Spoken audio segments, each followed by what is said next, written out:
Hello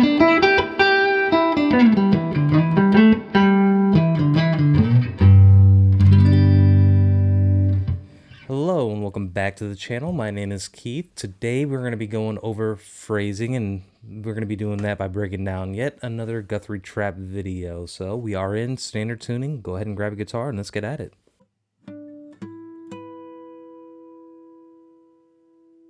Alright, so let's go ahead and start things off from the top with the Guthrie Trapp clip. He discusses phrasing and he uses that kind of little blues lick in G major to, kind of go over this demonstration in that long video. So let's go ahead and watch that clip right now, and then we'll dissect the whole thing and I'll kind of explain what he's talking about. With the right hand position and the right finger.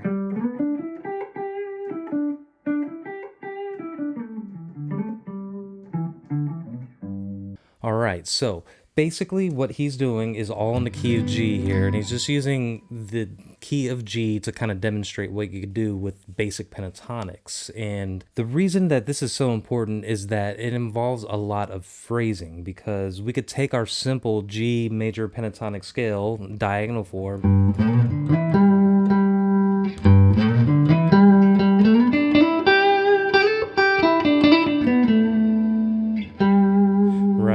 and it could sound really generic and linear in a way. And I feel that a lot of people, myself included, I've been guilty of this, just go straight up and down that pentatonic scale without any kind of conversation happening, which I think is the big point of his video, which is linked in the description. But basically, it's all about phrasing. It's all about having kind of like a conversation with your guitar. And there is a kind of distinction between people that have been playing the instrument a long time, that are, masters at the instrument, like a Guthrie Trapp, where they're playing the same exact scales as you are, but why does it sound different? Why, when I play or you play the pentatonic scale, it just sounds like a robot and you're just going up and down from...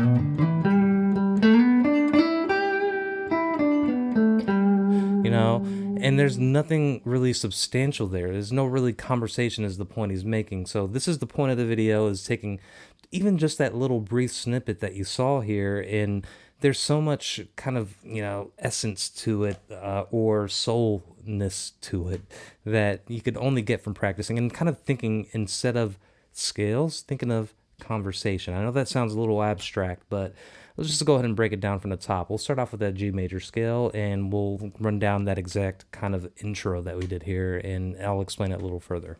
So to start things off, we got the key of G, right? And with this, we are going to be mainly focusing on the diagonal pentatonic scale in the G major diagonal pentatonic scale, and it goes like this. And the diagram's up so you can follow along. Starts on your root, right? So if we have our G major in E shape form right here, the root is the G right here. That's what we're going to start off with. And the diagonal pentatonic scale all the way up, as far as we can go, goes like this.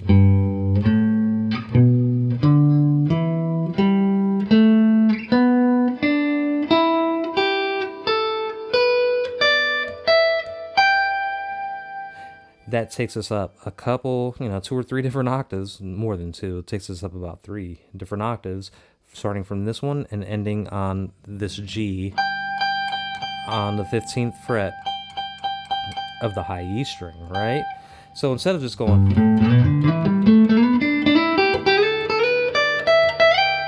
Okay, we know the scale. That's pretty much all we've accomplished there. Now we got to take that and turn it into something more musical, right? So let's go over that exact kind of phrasing that he did at the beginning there, or in that clip that I did at the beginning there.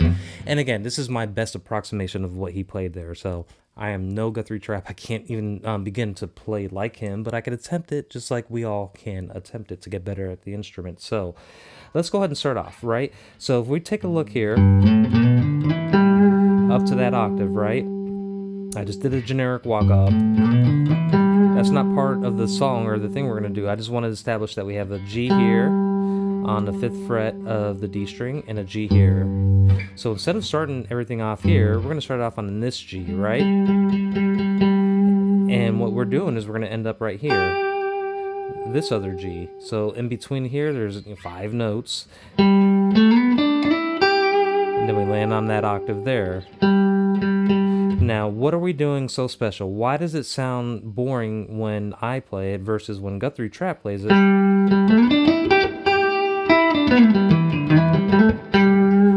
Okay, now we're getting something there. That sounds a little more musical, right? Why? Why does it do that?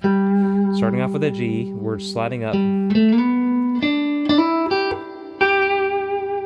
And we're kind of stopping there, right? This is part of the sentence that we're saying.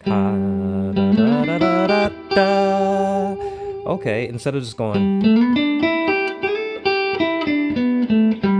we're doing something with a little more emphasis on certain notes. We're going in between. It's a very common blues lick. And then we're answering it. So it's kind of a call and response. So here's the call. Here's the response. Right?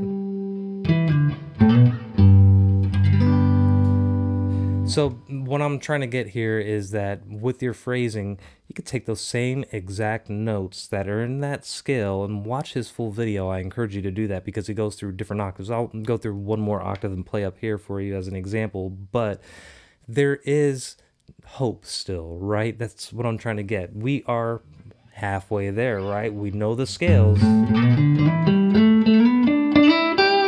Now we just got to turn that into music, right? So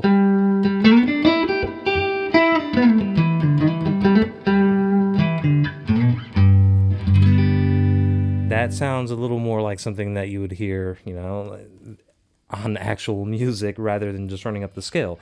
So again, we are going to continue on up here, right? So further on in his video, I'm not going to show the clip of it here, but he does something like this.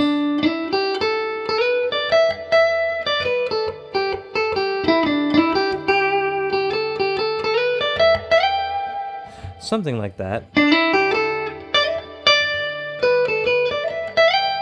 And then we are now in this, and that was just continuing up that diagonal pentatonic scale, just the same diagram I showed you. And then when we get up here to this G,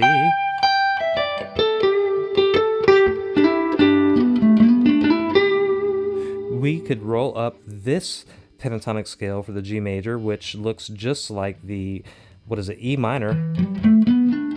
But instead of an E minor, we're starting on a G, which is the 15th fret, 13th, 14th, 15th fret of the low E string. Sounds exactly the same, right?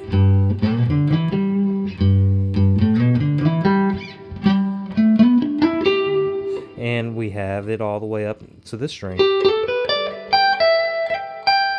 Ends there, starts here, ends there, or starts here, ends there. Here's a G here. Right? So again,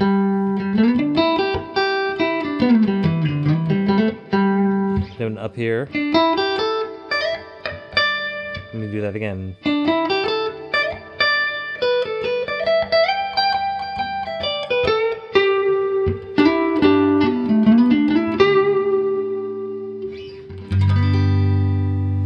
It is all in the phrasing. It's all in that little conversation that you're having between you and the guitar, or the guitar and the audience, or it's all, just think of it, just try to think of it as kind of like a conversation that you're having. And you could use those same scales and practice the same licks up and down the fretboard in the same pentatonic scale and figure out those licks, repeat those licks in different octaves, repeat them in different keys, do things like that. The phrasing is what matters when it comes to music.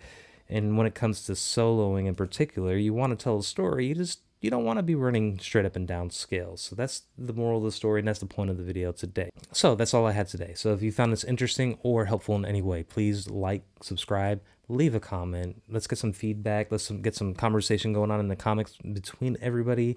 And, you know, join the Patreon. It's free. All of the diagrams and charts I put on my videos are there for free. And I do have a weekly or bi-weekly podcast that comes on every other Saturday where Ubie and Jeremy from Strings and Pucks and the Ubie join me. So with that, I'll go ahead and leave you be, and you have a wonderful rest of your day. Thanks. Bye.